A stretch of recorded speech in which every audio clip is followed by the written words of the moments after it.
ఏర్పడిన తర్వాత మొట్టమొదటి పథకంగా మహిళా మహాలక్ష్మి పథకాన్ని అమలు చేయడం జరిగింది. దీంట్లో 200 కోట్ల ప్రయాణాలు చేసుకుని ఉచిత ప్రయాణాలు చేసుకున్న మహిళలకి శుభాకాంక్షలు చెప్తూ ఇవాళ ఒక ప్రోగ్రాం కూడా నిర్వహించడం జరిగింది. దీనికి సంబంధించి ఇప్పటికే రాష్ట్ర ప్రభుత్వం 6,680 కోట్లను కూడా విడుదల చేయడం జరిగింది. పూర్తి వివరాలు తెలుసుకుందాం. మనతో పాటు మాట్లాడడానికి బట్టి గారు ఉన్నారు.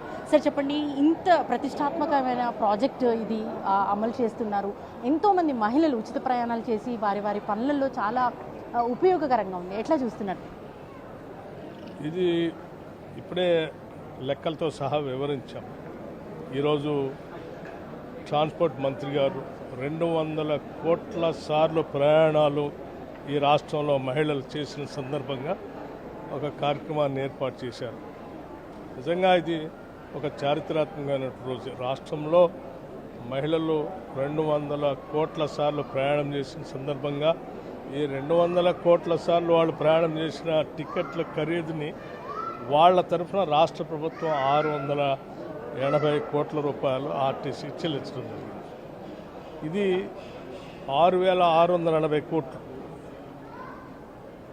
రాష్ట్ర ప్రభుత్వం ఆర్టీసీకి మహిళలు ప్రయాణం చేసిన సందర్భంగా వాళ్ళ కోసం కట్టినట్టు ఈ నగదు ఆర్టీసీ ఆర్థికంగా నిలదొక్కుకోవటానికి గతంలో 45%, 67% ఆక్యుపెన్సీ రేటు ఉంటే అది ఇవాళ 97% పెరిగి ఆర్థికంగా ఆర్టీసీ అతిపెద్ద ప్రభుత్వ రంగ సంస్థ ప్రభుత్వానికి సంబంధించింది.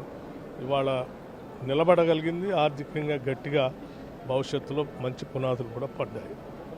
దీని అంతటికీ కాంగ్రెస్ ప్రభుత్వం ఆనాడు ఎన్నికల సందర్భంగా ఇచ్చినటువంటి హామీల్ని వెంటనే అధికారంలోకి రాగానే 9/12/2023 నాడు మొదలుపెట్టినటువంటి ఈ పథకం ఈరోజు పెద్ద ఎత్తున ఉపయోగపడుతుంది. రాష్ట్రంలో కూలీలు చేసుకునేటువంటి మహిళలు కూలీల కోసం వ్యవసాయ పనులు ప్రయాణాలకు కానీ, నగరాల్లో వచ్చి పనులు చేసుకోవడానికి కానీ, ఉద్యోగాల కోసం పోయినటువంటి కానీ, హాస్పిటల్ పోయేటటువంటి కానీ, లేకపోతే దేవాలయాలు పోయేటటువంటి రకరకాల ప్రయాణాలకి ఇది పెద్ద ఎత్తున ఉపయోగపడటమే కాకుండా రాష్ట్రంలో ఉన్నటువంటి మహిళలకి వాళ్ళకి సామాజిక పరమైనటువంటి ఎక్స్పోజర్తో రాష్ట్ర ప్రభుత్వం ఇచ్చేటువంటి ఆర్థిక వెసులుబాటుతో ఇటు సోషల్గా ఎకనామికల్గా కూడా స్ట్రెంథెన్ కావడానికి పెద్ద ఎత్తున ఉపయోగపడుతుంది. సరే, మహిళలకు ఎంత ఉపయోగకరంగా ఉందో ఆర్టీసీ లాభాల బాటలో నడవటానికి కూడా అంతే ఉపయోగకరంగా ఉంది. ఆర్టీసీ గతంలో చాలా నష్టాల్లో ఉండిపోయేది అనేసి చూసాం మనం వార్తలు.